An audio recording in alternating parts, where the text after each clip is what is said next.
ఆ యువకుడు విద్య పూర్తి అయిన తర్వాత తల్లిదండ్రులపై ఆధారపడలేదు. స్వయం కృషి, పట్టుదలతో ఉన్నత చదువుల కోసం బ్రిటన్కు వెళ్లాడు. ఆ తర్వాత కొంతకాలం ఐటీ కొలువు చేశాడు.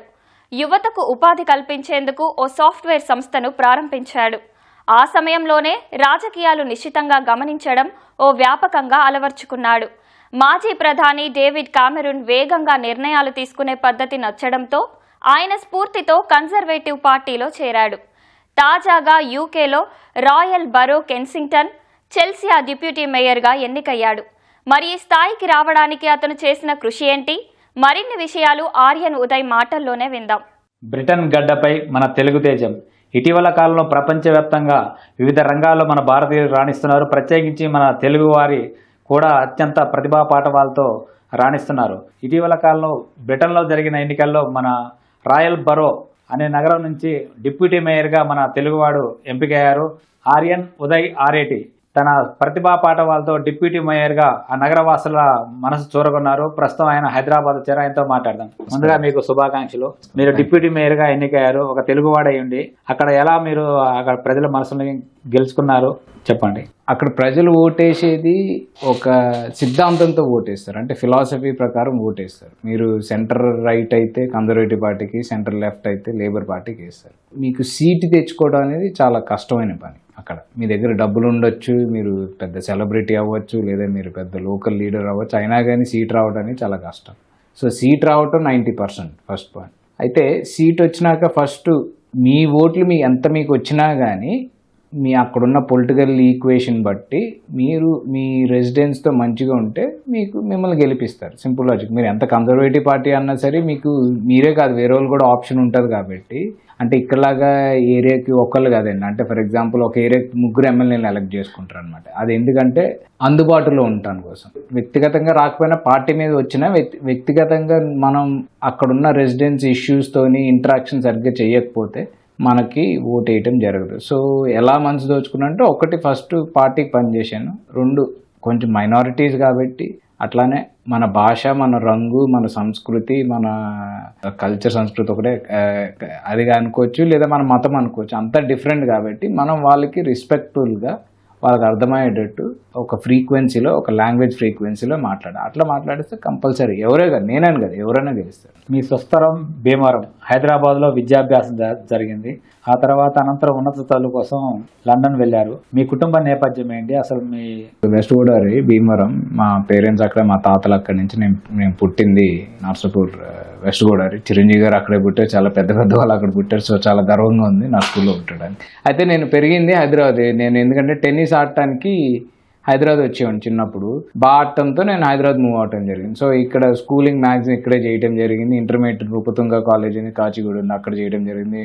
ఫస్ట్ ఇయర్ డిగ్రీ నిజాం కాలేజ్లో చేయడం జరిగింది. తర్వాత అంటే కొంచెం టెన్నిస్ యొక్క ప్రేమతో బయట దేశాలకు వెళ్ళవలసి వస్తుందని చెప్పి కొంచెం అటెండెన్స్ ఇష్యూ, దీనివల్ల నేను ఆంధ్ర యూనివర్సిటీ భీమవరం ట్రాన్స్ఫర్ చేయడం జరిగింది. కానీ అది అయినాక నేను తర్వాత నాకు ఇంటర్నేషనల్ స్కాలర్షిప్తో నేను యూనివర్సిటీ ఆఫ్ స్ట్రాత్క్లైడ్ అని one of the top school అనమాట. ఆ టైంలో టాప్ 50లో ఉండేది నేను చదివినప్పుడు. అక్కడికి వెళ్ళడం జరిగింది. అది ఇంటర్నేషనల్ త్రూ స్కాలర్షిప్ ద్వారా వెళ్ళింది, త్రూ టెన్నిస్ స్కాలర్షిప్ ద్వారా వెళ్ళింది. అది టెన్నిస్, క్రికెట్ ఆడటం జరిగింది. అక్కడ మొట్టమొదటి ఎలక్షన్లో తొలి భారతీయుడిగా నేను గెలవటం జరిగింది. అక్కడ నా రాజకీయ ప్రస్తావం అంటారా, అది ఆరంభం అయ్యింది అక్కడ. ఉన్నత విద్య కోసం మీరు విద్యార్థిగా వెళ్ళిన మీరు ఈ రాజకీయాల్లో రావడానికి గల ప్రేరేపించిన అంశాలు ఏంటి? అందుకు దోహదపడ్డ అంశాలు ఏంటి? మీకు చదువుకున్నప్పుడు ఇంటర్నేషనల్ ప్రతి దేశం నుంచి వచ్చేవారు. ఎందుకంటే యూకే అనగానే ఇంటర్నేషనల్ స్టూడెంట్స్ వస్తారు. ఇండియా నుంచి, పాకిస్తాన్ నుంచి, మలేషియా నుంచి, అట్లానే రష్యా నుంచి వస్తారు, మిడిల్ ఈస్ట్ నుంచి వస్తారు, యూరోప్ నుంచి వస్తారు, అమెరికా నుంచి వస్తారు. అయితే నేను మెయిన్ అక్కడ స్టూడెంట్ యూనియన్గా పోటీ ఎందుకు చేశానంటే కొన్ని రేషియల్ ఇన్సిడెంట్స్ చేయడంతో నేను పోటీ చేయడం జరిగింది. అదొక అంశం, రాజకీయాల మీద ఆసక్తి. ఇంకోటి ఏంటంటే చాలామంది ఎంపీస్తో ఇంటరాక్ట్ అయినప్పుడు అప్పుడు అంటే ఇక్కడ మనకి కొన్ని ఇష్యూలు ఉన్నాయి కదా, ఇప్పుడు ప్రాంతాభిమేయం ఇష్యూలు కానీ, లేదంటే ఇప్పుడు డిమానిటైజేషన్, అట్లానే అక్కడ బ్రెగ్జిట్ అని ఒక మేజర్ ఇష్యూ జరిగింది. ఆ ఇష్యూలో నేను ప్రో EU క్యాంపెయిన్ వాళ్ళ టీంలో పనిచేయడం జరిగింది. అప్పుడే డేవిడ్ క్యామరన్ గారు వాళ్ళ టీంలో పనిచేయడం. దానివల్ల నాకు చాలా ఆసక్తి కలిగింది. డేవిడ్ క్యామరన్ గారి పాలసీ కానీ, అసలు పార్టీ పాలసీస్ అనేది, కన్జర్వేటివ్ పాలసీ అనేది, దాని మీద ఆ దృష్టితో నేను చేయటం జరిగితే నాకు పాలిటిక్స్ మీద ఆసక్తి పెరిగింది. ఎందుకంటే మీరు ప్రపంచంలో ఏ దేశమైనా చూసుకోండి, చైనా చూసుకోండి, సింగపూర్ చూసుకోండి, ఈవెన్ ఇండియా చూసుకోండి, 2014 నుంచి ప్రోగ్రెషన్, ఒక నార్మల్ కంట్రీ నుంచి ఇండియా 2014 ఎలా ప్రోగ్రెస్ అయింది అంటే నరేంద్ర మోడీ గారు చేశారని కాదు కానీ, ఒక బీజేపీ చేసిందని కాదు కానీ, ఆ ప్రోగ్రెషన్ వల్లనే ఒక దేశం పెరుగుతుందండి. ఒక పొలిటికల్ వ్యవస్థ కరెక్ట్ వ్యూలో వెళ్తే కంట్రీ పెరుగుతుంది. మీరు చైనా చూసుకోండి, 30 సంవత్సరాల్లో వెస్ట్ 200 years కష్టపడింది, 30 yearsలో వాళ్ళు అచీవ్ చేశారు. ఆ ఉద్దేశంతో పాలిటిక్స్ వల్లనే అభివృద్ధి జరుగుతుంది అన్న ఉద్దేశంతోనే నేను నేను చెప్పినప్పుడు అన్ని సందర్భాలు అన్నీ కూడా చేసుకుని నేను పాలిటిక్స్లోకి వెళ్తాను. బ్రిటన్లో ప్రవాస భారతీయులు అలాగే వలసదారులకి ఎలాంటి సవాళ్ళు ఉన్నాయి? ఒక రాజ్యాంగ అధికారాన్ని దక్కించుకోవాలంటే ఎలాంటి అర్హతలు ఉండాలి? మీరు దాన్ని ఎలా అధిగమించారు? వలస వాసులు అని మీరే అన్నారు, మనం కూడా ఇక్కడ వలస వాసులు అని చెప్పి ఒక 10 ఏళ్ళ క్రితం, ఒక 20 ఏళ్ళ క్రితం మనం కూడా జరిగింది ఆంధ్ర తెలంగాణ. ఇక్కడే కష్టమైంది అంటే మీరు అక్కడ ఎంత కష్టమో చూసుకోండి. డెవలప్డ్ ఎకానమీస్లో, డెవలప్డ్ కంట్రీస్లో, అగ్రస్థానం ఉన్న కంట్రీస్లో ఏంటంటే, దేశంలో ఏంటంటే అల్టిమేట్గా పాలిటిక్స్ దేశ అభివృద్ధి కోసం చూస్తారు. నువ్వు ఎవడని చూస్తారు, ఉంటారు కొంత, ఇప్పుడు ఒక 20% 30% చూస్తారు. అలా అని చెప్పినా అందరు చూస్తారని తెలియదు, అట్లా నేను చెప్పలేము. సో వాళ్ళు ఏం చూస్తారంటే మీ యొక్క ప్రాంతానికి లేదంటే మీ దేశానికి మీరు ఎలా ఉపయోగపడుతున్నారని చూస్తారు. ఫర్ ఎగ్జాంపుల్, మీరు బయట నుంచి వచ్చినా మీరు మీ వల్ల ఈ యొక్క ప్రాంతానికి దేశానికి ఉపయోగం ఉంది, మనం కాకుండా లోకల్ ఆయనే వాళ్ళ వలన మా దేశానికి ఉపయోగం లేదన్నప్పుడు ఆబ్వియస్గా మీకే ఓటేస్తారు. అంటే డెవలప్డ్ ఎకానమీస్లో సోషల్ స్టిగ్మా అనేది ఉండదండి. సోషల్ స్టిగ్మా ఒకటి, సోషల్ బయస్ కాన్షియస్నెస్ ఎక్కువ ఉండదు. At the end of the day అంటే నా ఒక్క జీవనానికి రాజకీయవేత్త ఎలా ఉపయోగపడతాడు, వీడిని ఎన్నుకుంటే నాకు జరిగే నా ఏరియాకి అభివృద్ధి కానీ నా పర్సనల్ లైఫ్ అభివృద్ధి ఉన్నది అన్న ఇష్యూ చూస్తారు ఎక్కువ. అందుకని చెప్పి అక్కడున్న ఓటర్లు కూడా ఫిలాసఫీ బట్టే వేస్తారు, సిద్ధాంతం ప్రకారం. సెంటర్ రైట్ నమ్మేవాడు సెంటర్ రైట్ పార్టీకి వేస్తారు, సెంటర్ లెఫ్ట్ నమ్మేవాడు సెంటర్ లెఫ్ట్ పార్టీ వేస్తారు. అట్లా మీ విజయ ప్రస్థానంలో ప్రత్యేకించి మన ప్రవాస భారతీయులు అలాగే తెలుగు వాళ్ళ మద్దతు ఎలా లభించింది? మద్దతు అంటే క్యాంపెయినింగ్ వచ్చారు కానండి, నాకు ఓటర్లు 95% తెల్లవారు. అక్కడ నా ఓటర్లు అసలు ఇండియన్స్ లేరు, వాళ్ళు తెలుగు వాళ్ళు. నా కాన్స్టిట్యూన్సీ అయితే ఇద్దరే, అందులో ఒకళ్ళు వెళ్ళిపోయారు రీసెంట్ రిజిస్టర్ ప్రకారం, నెక్స్ట్ నేను ఒకడిని, ఇంకోళ్ళు మా ఫ్యామిలీ మెంబరే, ఆ అకేషనల్గా వస్తారు, ఎవరో కాదు మా అక్కే. లెక్కకి నాకు తెలుగు ఓటర్లు ఇండియన్ లేరు, సో నాకు ఓట్లు వేసినంత తెల్లవారు. కాకపోతే తెలుగువారు ఎట్లా హెల్ప్ చేశారంటే అప్పుడప్పుడు క్యాంప్ లీఫ్లెట్లు పంచిపోయి, ఇక్కడలాగా మనం పని మనమే చేసుకోవాలండి. మీరు కౌన్సిలర్ అయితే మీరే లీఫ్లెట్లు వేసుకోవాలి, మీరు ఎందుకంటే ఎక్స్పెన్సెస్ లెక్క వస్తుంది అక్కడ. అలా వచ్చినప్పుడు తెలుగు వాళ్ళు అలా ప్రవాస భారతీయులు చాలా మంది వచ్చి హెల్ప్ చేశారు. ఇంగ్లాండ్లో పాకిస్తాన్ నుంచి వచ్చిన డామినేషన్ ఎక్కువగా ఉంటుంది, మన భారతీయుల పట్ల కూడా వ్యతిరేకత అనేది కనిపిస్తూ ఉంటుంది. దాన్ని ఎలా చూస్తున్నారు? నేను ఇందాక మీరు అడిగారు వలస వాసులు అన్న వాసులు వచ్చారు. ఓకే, మనం ఇండియాలో ఉంటున్నాం, ఒక స్టేట్ టు ఇంకో స్టేట్కి డిఫరెన్సెస్ ఉండొచ్చు, భాష యొక్క ప్రాంతం ప్రకారం డిఫరెన్సెస్ ఉండవు. ఇప్పుడు యూపీలో చూసుకుంటే ఇంత పెద్ద స్టేట్లో 4-5 భాషలే 2-3 ఉన్నాయి. అండ్ భోజ్పురి ఉంది, భోజ్పూరిలో మళ్ళీ వేరే యాక్సెంట్ ఉంది, హిందీ ఉంది. అట్లనే ఎవ్రీ డిస్ట్రిక్ట్కి యాక్సెంట్ మారిపోద్ది అంట. మనకు మహా అయితే 3-4 యాక్సెంట్లు ఉన్నాయి, ఆ రాయలసీమ, ఆంధ్ర, ఉత్తరాంధ్ర, తెలంగాణ.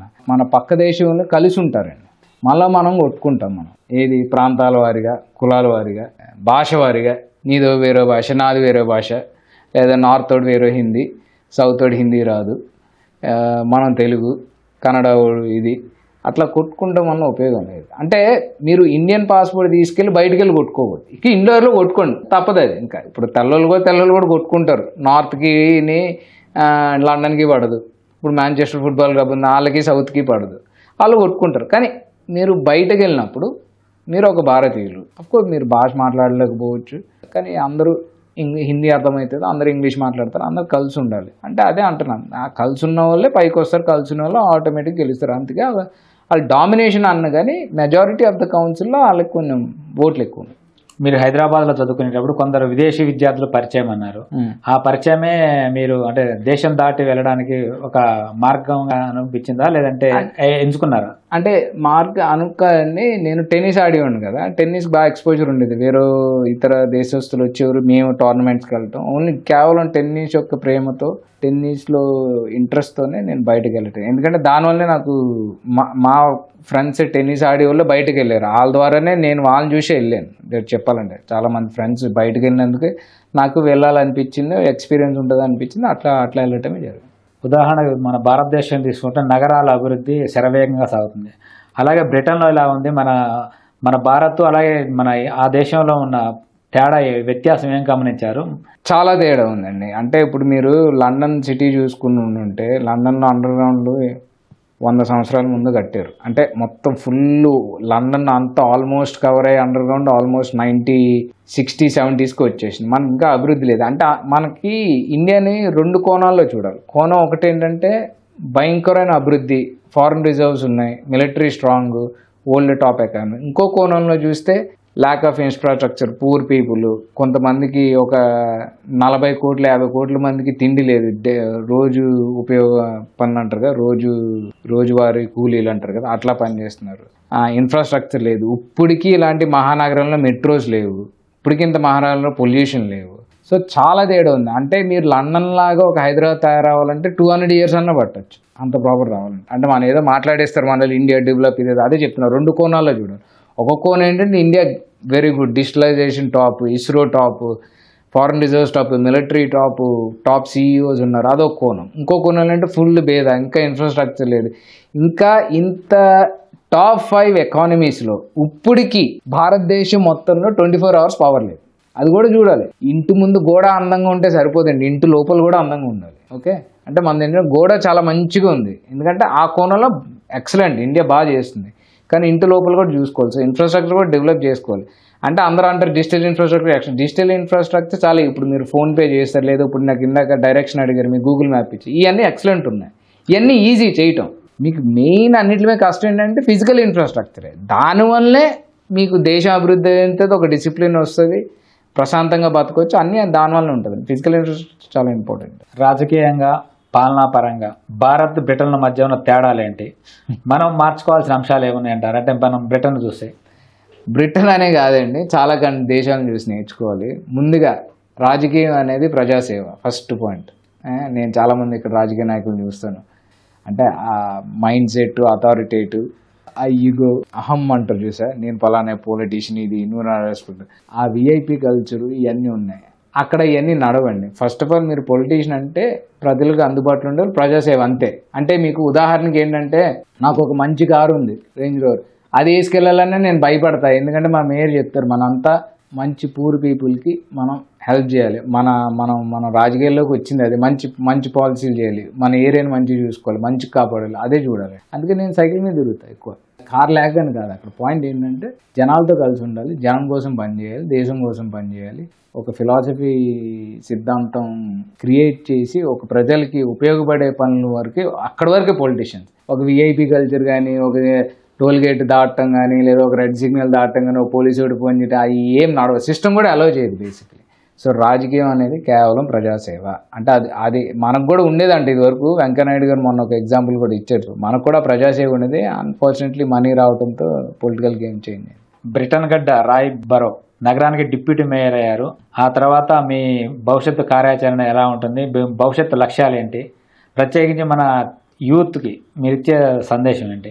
కెరీర్ ప్రోగ్రెషన్ అక్కడ కౌన్సిలర్ అంటే మీకు రెండే అండి. ఇంగ్లాండ్లో అయితే MP లేదా కౌన్సిలర్, అంటే మీరు మెట్రోపాలిటన్ బరా కౌన్సిలర్ కానీ, కౌంటీ కౌన్సిలర్ కానీ అయితే MLAతో సమానం. సో దీనికి ముందు అంటే పై అడుగు ఏంటంటే ఆబ్వియస్లీ మెంబర్ ఆఫ్ పార్లమెంట్. ఎందుకంటే మెంబర్ ఆఫ్ పార్లమెంట్ వల్ల మీరు మినిస్టర్ అవ్వగలరు, సెంట్రల్ మినిస్టర్ అవ్వగలరు, లేదా ప్రధానమంత్రి అవుతారు పక్కన పెట్టుకుంటే ముందు MP కావాలి. అది అఫ్కోర్స్ MP అయ్యేక ముందు నేను డిప్యూటీ మేయర్ కాబట్టి నాకు మేయర్ అయ్యే ఛాన్సెస్ ఎలాగో ఉన్నాయి నెక్స్ట్ 3 సంవత్సరాల్లో. సో అల్టిమేట్గా ఇంకో 4 yearsలో ఎలక్షన్ ఉంది, అప్పుడు MPలో అదృష్టం ఉంటే MP అవుతాం. అయితే యూత్కి ఇచ్చే ఏంటంటే బయటకు రండి కంపల్సరీ. అంటే మీ పేరెంట్స్ డబ్బులు లోన్లు పెట్టి, లేదంటే బిల్డింగ్లు అమ్మి లోన్లు పెట్టి అట్లా కాదు, మీరు సొంతంగా సంపాదించుకుని ఇక్కడ మంచి ఎడ్యుకేషన్ చేసినా చేయకపోయినా మంచి జాబ్ చేసుకుని వస్తే అందరికీ అవకాశం దొరుకుతుంది. అదొకటి. దేశ ఎదుగుదలకి కంపల్సరీ ఆ డబ్బు నోటి సాక్రిఫైస్ చేయాలి, మిడిల్ క్లాస్ వాడు సాక్రిఫైస్ చేయాలి, అప్పర్ మిడిల్ క్లాస్ పూరోడు సాక్రిఫైస్ చేయాలి. సాక్రిఫైస్ ఉంటేనే దేశం బాగలుగుతుంది. అంటే మాకు కొన్ని సాక్రిఫైస్ అంటే మేబీ మీరు ఎక్స్ట్రా ట్యాక్స్ కట్టవలసి వస్తుంది, మేబీ మీ వలన మీరే ఎక్స్ట్రా వర్క్ చేయవలసి వస్తుంది, లేదా మీకు డ్రైవర్ ఉండకపోవచ్చు, మీరే కార్ నడుపుకోవాల్సి వస్తుంది, లేదా మీరు కొంచెం ఎక్కువ ఇన్వెస్ట్మెంట్తో ఒక ఎకో ఫ్రెండ్లీ కార్ కొనుక్కోవాల్సి వస్తుంది. అంటే కొంచెం సాక్రిఫైస్ అయితే దేశం బాగోలేదు. ఒకసారి దేశం బాగలేక అందరి జీవితాలు బాగుంటాయి, అందరు మంచిగా ఉంటారు. మీకు వెస్ట్లో అదే జరుగుతుంది. దేశం బాగుపడింది, ఎవడు కొంచెం కష్టపడినా ఆడి జీవితం బ్రహ్మాండంగా ఉంటుంది. మంచి కారు కొనుక్కోవచ్చు, మంచి ఫ్లైట్లో వెళ్ళొచ్చు, మంచి ఇల్లు కొనుక్కోవచ్చు, అన్నీ చేయొచ్చు. జస్ట్ కొంచెం కష్టపడి చదువుకోక్కర్లే కూడా. మీరు చూసుకుంటే కరెక్ట్గా మంచి జాబ్, చిన్న చిన్న కాంట్రాక్ట్లు చిన్న చిన్న చేసుకున్నవాడు కూడా మంచి కారు అన్నట్టు చదువుకోని కూడా అవసరం లేదు. బయటకు వస్తే తెలుస్తుంది మీకు. సో అందరు బయటకు రండి. అలా అని చెప్పి లోన్ తీసుకుని ఏం రావద్దు. ఫ్రీగా అంటే ఫ్రీ అని కాదు కానీ కొంచెం ఇన్వెస్ట్మెంట్తో కూడా బయటకు రావచ్చు మీరు కనుక్కోవాలంటే. అలా అని చెప్పి టెంప్టేషన్తో డెస్పిరేషన్తో రాకూడదు. ఇక్కడ జాబ్ లేవని అస్సలు రాకూడదు. దానివల్ల ఉన్న లైఫ్ కూడా పోతుంది. అది యూత్కి ఇచ్చే సందేశం. Okay, thank you. Thank you sir. ఇది రాబోయే 3 ఏళ్లలో జరిగే ఎన్నికల్లో తాను ఎంపీగా పోటీ చేసి విజయం సాధిస్తానని చెప్తున్నారు. అలాగే అదృష్టం బాగుంటే ప్రధానమంత్రి కూడా కావచ్చు అని చెప్పి ఆశిస్తున్నారు.